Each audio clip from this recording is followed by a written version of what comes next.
Good morning everyone. Ngayon, Miyerkules, grabe.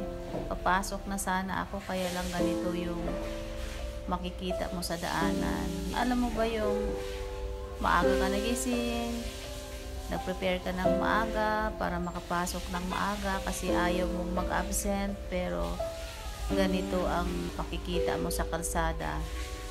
Nakakalungkot kasi syempre sayang yung araw. Wala ka namang gagawin sa bahay, so mas gustuhin mo nang pumasok. Pero grabe naman kasi yung ulan mula pa kahapon hanggang ngayon, ang dilim sa kalsada. Grabe.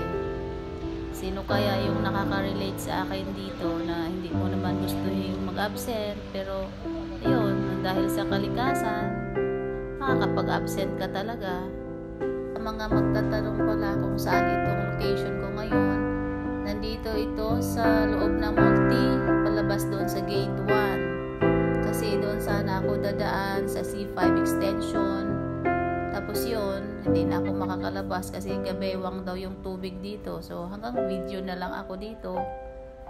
Papahupain ko na lang yung tubig kung kailan ito bababa. Sa lahat ng mga nakakaranas din ng baha, nag-iingat na lang kayo guys. Kung hindi kaya, wag nang pilitin.